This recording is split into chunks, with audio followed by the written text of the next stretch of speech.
L'une des missions principales de James Webb concerne la caractérisation d'exoplanètes. Il doit pointer ses miroirs vers des planètes extrasolaires déjà connues afin de mieux les étudier. Son miroir de plus de 6 mètres doit lui permettre de dresser la composition chimique de l'atmosphère de la planète. Il a déjà pu prouver ses capacités. Il parvient à détecter de nombreux composés chimiques dans l'atmosphère de certaines exoplanètes. Il y a quelques jours, une équipe a annoncé réaliser la spectroscopie d'une étoile proche grâce à l'instrument MIRSPEC intégré dans James Webb. La naine rouge possède une exoplanète, une super Terre qui gravite très proche d'elle. On s'attend qu'il s'agit d'un désert brûlant. Le spectre produit est quasiment plat, avec une courbe légèrement montante en direction de petites longueurs d'onde. Les chercheurs qui ont obtenu ce résultat ont essayé de modéliser à ce que pourraient correspondre ces courbes.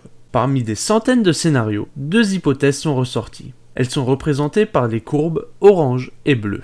La courbe orange représente ce que l'on verrait si l'étoile posséderait des taches solaires. La courbe bleue correspond à un modèle dans lequel la planète possède une atmosphère riche en vapeur d'eau. Sur les longueurs d'onde obtenues, il est impossible de différencier les 2 modèles. Il n'y a donc pas de conclusion. James Webb a peut-être découvert de l'eau dans l'atmosphère d'une exoplanète à peine plus grande que la Terre. Il va falloir déterminer quel des 2 modèles est le bon. Et pour y parvenir, le télescope pourra utiliser 2 méthodes, en caractérisant une autre partie du spectre de l'étoile où les 2 modèles divergent. Après le lancement de la Starship, le jeudi 20 avril 2023, depuis la base de Boca Chica au Texas, les dégâts sur le pad ont été colossaux. Mais ceci n'arrête pas SpaceX pour le 2e vol orbital. À ce jour, presque tout le pad a été réparé. SpaceX ont même déjà reçu l'accord de la FCC, comme ici pour le 2e vol de la Starship. Certaines rumeurs feraient entendre que le décollage de la fusée la plus puissante du monde aura lieu dans les environs du 15 juin.